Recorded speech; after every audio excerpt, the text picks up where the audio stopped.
Beetle soon caught up with Peter. Peter touches him immediately. Beetle is spinning in a circle. That's when Susan started to fight back. She used to be a racer too. Now she can catch up with Peter even when driving backwards. Then she does a difficult 180-degree turn in the air, not letting her opponent get the better of her. Beetle turned the car around and started a head-on chase. In the final moments of victory, Peter pushes them out of the way. Beetle flies straight into the guardrail. The car was able to drive and accelerate without touching the ground. The race was won. Peter and his friends were amazed. After the race, Susan and Beetle had a telepathic connection. They all drive race cars as a family. One day a woman drove up in a yellow car to talk about sponsorship. Beetle sees someone of the opposite sex he likes, like a cat seeing a mouse. His eyes lit up. The father was angry when he saw the news about Beetle's racing, because Susan's mother had died because of racing. Susan had to lie and say that a friend was driving the car. Beetle stepped forward and sat Susan down. If Susan hadn't been in the way, he would have gone after the yellow car. Peter was so upset when he was beaten by a broken car. He couldn't sleep every day. He decided to put up $100,000 to run a wilderness race, to race Beetle again. Beetle sees the newspaper ad. Beetle sneezes and sends the ad to him. It just so happens that Susan and Jack are both short of money. The two men set out to transform Beetle. When they gave Beetle a bath, it also shakes the water like a dog. A few days later the race begins. The cars were free to drive across the desert. Beetle was in the lead the whole time. It became a racing star and was loved by everyone. At night the yellow car reappeared. Beetle immediately drew a love on the glass. He drove up and talked to it mouth to mouth,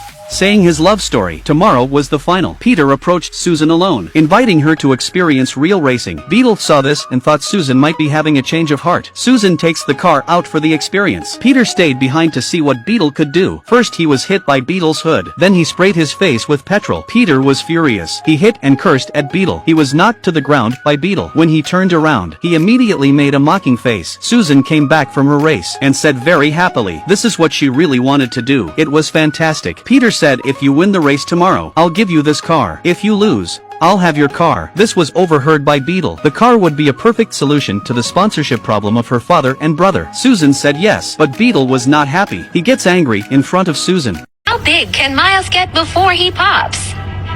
Miles? Who's Miles? That little Spider-Man? Oh.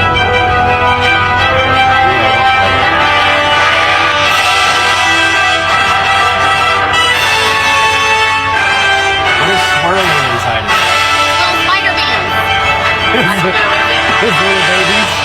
Are those flowers? This thing's never gonna pop.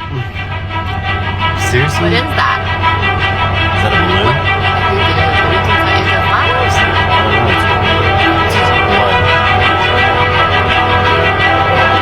Seriously? It's a lot, Spidey.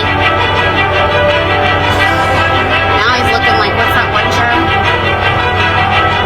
The white balloon stairs. Marshmallow Man? Yeah. Seriously? How come his other arm is Whoa. I want one of these. Where'd the music go? Bun, bun, bun, bun. What just happened? Okay, come on. Something. Give it to me. Give it to me. Who's this? Oh! Good morning, ladies. Have a seat. Oh, hey, Bianca. Tell Franco I said thank you for the Boy Scout cookies. What's going on? Did I not make enough calls yesterday? I knew it. I knew it. Yeah, Susan, you think you annoyed? Your face makes me want to throw up at this point. I thought it was only me, Bianca. All right, Deborah, first and foremost, do you know what the definition of a vacation is? I think I know this one. I don't. All right, you're struggling. I'm gonna tell you. It is a scheduled period of time during which activity, whether it be work or school, is suspended. All right, you're looking at me like a deer in headlights. Deborah, suspended. Suspended. That means you don't talk to them or you don't call them about work. They're on vacation, for God's sake.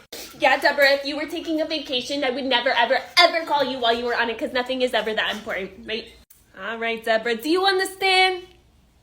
I think so. Yeah. Okay, bye, Deborah. Bye. Thank you. Okay, that's a little concerning. Anyways, Susan. Here we go again.